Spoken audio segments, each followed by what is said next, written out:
लोगोफोर YBY नि सायावहाय ब्रेकिं निउज मोननो थांदों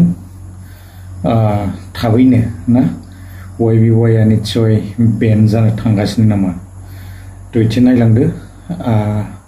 ब्रेकिं निउज मोनदों तो फ्राय बयबो खोनाखाबाय जानांगौ आरो बा मिथिखाबाय जानांगौ ना तो थाबैनो बेफोरबायदि ट्रेडिं एप्लिकेशन्सफ्रा बन्द जामारगोन नामा लोगोफोर आरो बेसेबां सम स जायफोरा गोबां रांफोर दङ ना थाबैनो विथड्र खालामनायाबो मोजां जासिगोन बायदि मोनबाय तो लासैनो बे थफ्लाखौ जुमारसिगोनदां माने बिग ब्रेकिं निउज फैनायखौ नुनो मोनदों तो दिन्थिलांगासिनो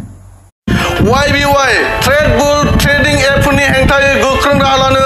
दाबि खालामदों दुलाराय आसाम आयेन फरायसा आफादा जाय बिथांमोना YBY आरो ट्रेड बुल एप सालायगासिनो दङ बिथांमोननि सायाव गोख्रों राहा लानो दाबि खालामदों बे समाव दुलाराय आसाम आयेन फरायसा आफादा कौटि रां लुथिनो थाखाय थांखि लादों बे समाव माखासे दुथां सुबुंफ्रा आसामनि थागिबि सुबुंफोरनिफ्राय बा आसामनि रायजो राजा बिथांमोननिफ्राय कौटि रां लुथिनो थाखाय थांखि लादों माखासे एप्सनि गेजेरजों YBY आरो ट्रेड बुल ट्रेडिं एपनि हेंथायै बे समाव दुलाराय आसाम आयेन फरायसा आफादा गोख्रों राव बुंदों आरो आसाम सरकारखौ